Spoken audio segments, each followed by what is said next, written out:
ज्योतिष और जीवन में आपका स्वागत है। श्री गुरु चरणों में नमन कर श्री गणेश की वंदना करता हूं। पिछले वीडियो में हमने चर्चा की विवाहित महिलाओं को यदि विवाहित जीवन के सुख में कमी का अनुभव होता है के कारण क्या है प्रधान और सहज से सरल से उपाय क्या हो सकते हैं। आज की वीडियो में हम चर्चा करते हैं पुरुषों के जीवन में। यदि विवाहित पुरुषों के जीवन में भी कुछ समस्याएं हैं तो उनके प्रधान रूप से कारण क्या क्या हैं और उनके सहज से सरल से उपाय क्या हो सकते हैं। जब विवाह की बात आती है और जिनका ज्योतिष में विश्वास है वो कुंडली मिलान करते हैं, और चाहे युवक हो या युवती। अगर पंडित जी कह दें कुंडली मांगलिक है तो प्रारंभ से माता पिता का एक ध्यान रहता है इस बात का कि हमें मांगलिक ही लड़का या मांगलिक ही लड़की चाहिए। पंडित जी के पास जाते हैं, पहला ध्यान किस बात पर कि कुंडली का मांगलिक होना आवश्यक है। कन्या की कुंडली मांगलिक है और मंगल का मांगलिक होने का एक ही सिद्धांत है, लग्न में, चतुर्थ में, सप्तम में, अष्टम में, द्वादश भाव में यदि मंगल हो तो कुंडली मांगलिक होती है। यह कन्या की स्थिति कुंडली की, इनमें से किसी भाव में मंगल है तो कुंडली मांगलिक है, स्वाभाविक सी बात है। कन्या के माता पिता चाहते हैं कि मांगलिक वर मिले, उसी से विवाह करेंगे। यदि मांगलिक लड़का नहीं हुआ तो विवाहित जीवन में समस्याएं आएंगी, वो कई तरह की बाधाएं। तो मांगलिक वर ढूंढ लिया, मांगलिक लड़का मांगलिक, पंडित जी ने कह दिया ये कुंडली भी मांगलिक है, और गुण मिलान भी देखे तो वो भी 20, 25, 30, अधिकतम 36 होते हैं। अष्टगुण गुण मिलान में कम से कम 18 होने चाहिए, जैसे मान्यता है वो 20 से 25, 30। और कुंडली भी मांगलिक, बहुत अच्छा मिलान। गण दोष, भगुड़ दोष, नाड़ी दोष, 3 दोष, कोई दोष नहीं, बहुत अच्छा मिलान। विवाह की अनुमति मिली और विवाह कर दिया और समस्याएं आई। क्यों आई, क्यों आनी चाहिए, ज्योतिषी विश्लेषण देखते, लक्षण की बात भी बाद में करते हैं। ज्योतिषी दृष्टि से देखा जाए तो मंगल का तो वही सिद्धांत मिलाने का यही है। कन्या की कुंडली में जिन भावों में मंगल होने से मांगलिक होती, वर की कुंडली में भी इनमें से किसी भाव में मंगल होना चाहिए तो यह मंगल का परिहार हो जाता। सीधा सा मिलान की स्थिति, मंगल का मिलान तो इस तरह हो जाता है। कई विद्वान सूर्य से, शनि से, राहु से भी उसका मिलान मान लेते हैं, कई उसको स्वीकार नहीं करते। मंगल ही मान लिया, कन्या की कुंडली मांगलिक और वर की कुंडली भी मांगलिक मिल गई। लेकिन केवल वर की कुंडली मांगलिक भर होने से काम नहीं चलता है, नहीं चलेगा। यहीं पर थोड़ी सी उलझन है। जो ज्योतिष के विद्यार्थी हैं वो समझ ले, जो विद्वान हैं ज्योतिष के वो तो जानते ही हैं इस बात को, लेकिन जो सीख रहे हैं उनके लिए एक सूत्र बता रहा हूं, वो समझें इस चीज को, देखें, प्रैक्टिकल में ले, उनके काम आएगा। लड़के की कुंडली में केवल मांगलिक होना देखना ही पर्याप्त नहीं है। कन्या की कुंडली मांगलिक है, वो एक बात उससे स्पष्ट हो रही है, मंगल स्त्रियों में काम भाव का कारक होता है, अर्थात इस कन्या की शारीरिक सुख की लालसा थोड़ी सी बड़ी हुई होगी। अब स्वाभाविक सी बात है, उसके लिए वैसा ही उसका सक्षम वैसा ही वर चाहिए। पुरुषों का दारोमदार वो शुक्र पर टिका होता है, मंगल पर नहीं। स्त्रियों में मंगल काम भाव का कारक होता है और पुरुषों में काम भाव का कारक होता है शुक्र। यदि पुरुष के शरीर में शुक्र की कमी हो, शुक्र पीड़ित हो, आयुर्वेद में शुक्र को ही वीर, वीर को ही शुक्र कहा गया। पुरुषों का तो सारा दारोमदार शक्ति, उसकी एनर्जी, फोर्स सब कुछ उसी पर टिका हुआ है। यदि उसकी कमी हुई तो कुंडली तो मांगलिक है, वो मंगल उन घरों में है, लग्न में, चतुर्थ में, सप्तम में, अष्टम में, द्वादश में, इसलिए कुंडली तो मांगलिक है ही लड़के की। मंगल से मंगल का परिहार तो हो गया, लेकिन मूल बात जो देखने की है वो ये कि उसका शुक्र बलि होना चाहिए। शुक्र किसी तरह से पाप प्रभाव में नहीं होना चाहिए। यदि वो पाप प्रभाव में हुआ तो उसमें उतनी क्षमता नहीं होगी जितनी उस कन्या को जिससे उसका विवाह हो रहा है उसका वो पालन कर सके, उसको पूरी कर सके, तो समस्या आएगी ही आएगी। विवाहित जीवन के सुख संतोष के जो कारण हैं, कई कारण हैं, मानसिक भी हैं, आर्थिक भी होते हैं, सामाजिक भी होते हैं, लेकिन शारीरिक काम सुख की संतुष्टि वह भी एक धुरी है। उसमें यदि असंतोष की स्थिति बनती है, चाहे पुरुष के लिए बनो या स्त्री के लिए बनो, तो वो भी विवाहित जीवन में असंतोष के और बिखराव का कारण बनता है। तो जन्म कुंडली में यदि शुक्र की स्थिति किसी भी तरह से कमजोर हो, अंशों में निर्बली हो, अशुभ स्थानों में हो, पीड़ित हो, वह शुक्र की कमी को, कमजोरी को इंगित करता है। और विशेष करके सूर्य की युति में यदि शुक्र हो, सूर्य बली हो, स्वराशि के हों, उच्च के हों, मित्र राशि के हों, और शुक्र फिर युति में हो, अंशों में निकटता हो, कुल 30 अंश होते हैं। मान लीजिए सूर्य 15 अंश का है और शुक्र 14 के या 16 के 2-3 अंशों के अंतर में यह निकटता हुई।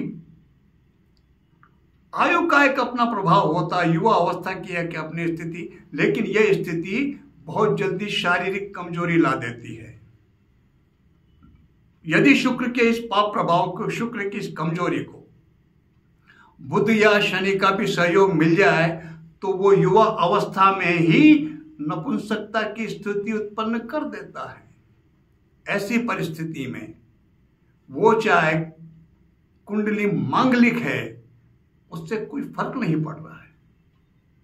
मंगल अहम भाव का कारक है, तो अहम भाव तो दे देगा पुरुष में, लेकिन वो क्षमता नहीं जिसकी आवश्यकता पत्नी को है। तो विवाहित जीवन में फिर असंतोष की स्थिति उत्पन्न हो जाएगी।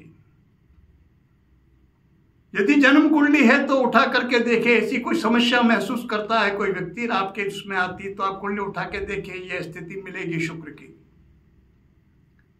जन्म कुंडली नहीं है और ऐसी स्थिति यदि बनती तो यह मान के चले कि शुक्र की स्थिति कमजोर है, तभी ऐसा प्रभाव आ रहा, ऐसा दुष्प्रभाव का अनुभव हो रहा। इसके लिए उपचार क्या है? उपाय की यदि बात करें तो सूर्य पीड़ित कर रहे हैं किसको? शुक्र को। सूर्य बली हैं, सूर्य के निकट शुक्र हो तो सूर्य उसको, शुक्र को जला देते हैं, नष्ट कर देते हैं।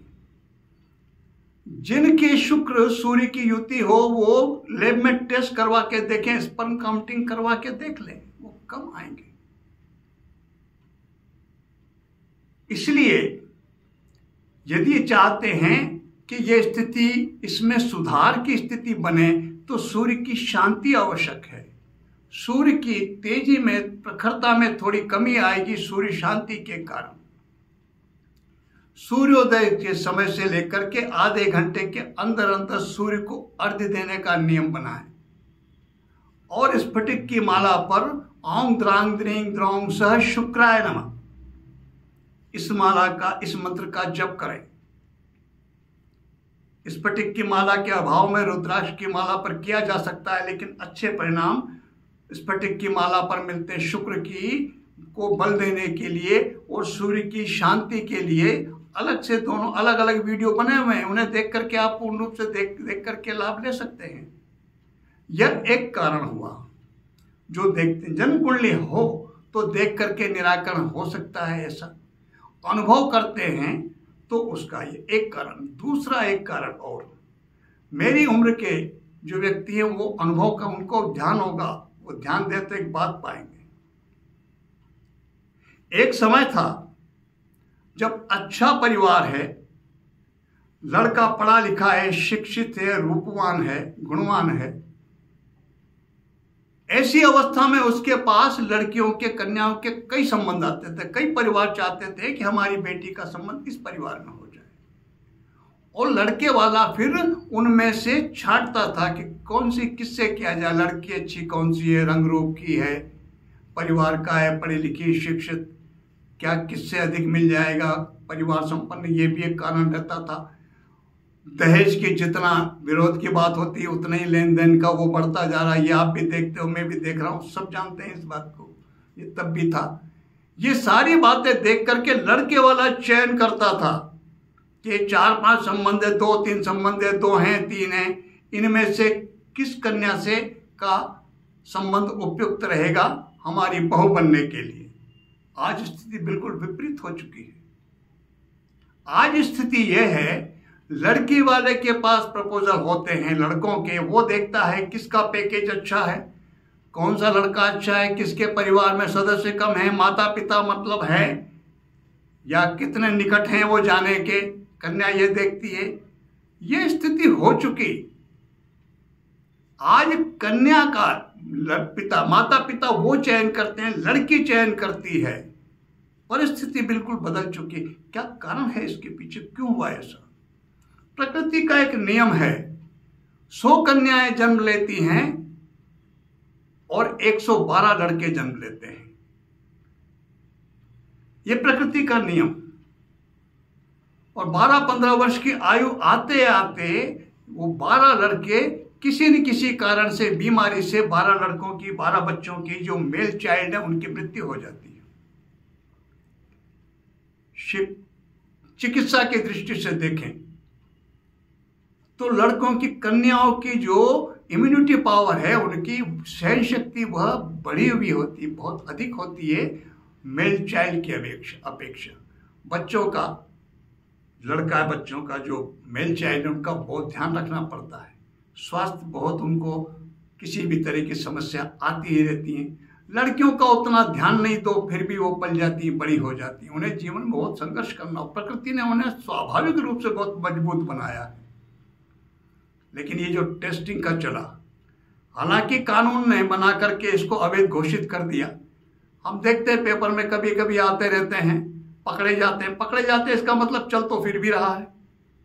तो ये जो चला टेस्टिंग का, जैसे ही पता चला कि कन्या गर्भ में है, सोनोग्राफी वगैरह में और अबॉर्शन करवाए गए। ये एक लंबे समय तक चला है।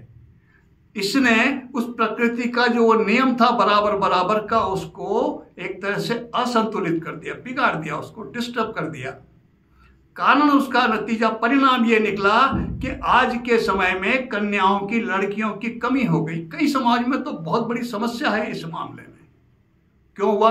इसलिए हुआ कि प्रकृति के उस नियम के साथ छेड़छाड़ की गई। तो सामाजिक अवस्था में इसका बहुत बड़ा मानसिक और मनोवैज्ञानिक प्रभाव लड़कियों की मानसिकता पर पड़ा और उनकी सहनशीलता में, उनके अहंकार में, उनके सहनशीलता में कमी आई, अहंकार में वृद्धि हुई। वह भी एक कारण है विवाहित जीवन में असंतोष उत्पन्न करने पुरुषों की। उसमें किसी भी बात की थोड़ी सी भी होते उसके दिमाग में एक बात रहती, क्या है, मैं सहन नहीं करूंगी, कुछ भी हो जाएगा मेरा। पुरुष को इस बात की चिंता होती है कि ये एक संबंध यही बड़ी मुश्किल से मिला, ये छोड़ गई तो दूसरी मिलेगी कि नहीं मिलेगी, कोई गारंटी नहीं। इस कारण से पुरुष विवाहित जीवन में तनावग्रस्त रहता है। ये कई जगह ये स्थिति देखने में आती है। तो ये कई तरह के कारण हैं, लेकिन इस कारण के बनने के पीछे भी क्यों है ऐसी स्थिति, कहीं न कहीं ग्रह योग इस बात को इंगित करते हैं। अब उसके पीछे कारण पूर्वजन्म के कुछ भी हो सकते हैं, वो अलग विषय है। कि शुक्र की कमी, स्त्री सुख की कमी इंगित करती है पत्रिका ग्रह योग, तभी तो ऐसी विवाह स्थिति में विवाह हुआ, वो परिस्थिति बन रही है। उससे बचने के लिए विवाहित सुख का कारक सप्तम स्थान का भाव का कारक, वो जन्म कुंडली में लगने के हिसाब से अलग अलग ग्रह हो सकते हैं, लेकिन कारक तो एक ही ग्रह है और वो है शुक्र। इसलिए एक पक्ष को ही मजबूत यदि हम कर लेते हैं तो बहुत कुछ राहत मिल जाएगी। और यदि हमको बहुत कुछ राहत मिल जाती फिर प्रयास करना चाहिए, जन्म कुंडली यदि हो तो सप्तम भाव की स्थिति, सप्तम भाव में कौन कारक जिसकी वजह से वो समस्या अधिक उत्पन्न हो रही है, राहु और शनि का प्रभाव वह भी असंतोष की स्थिति में वृद्धि करता है।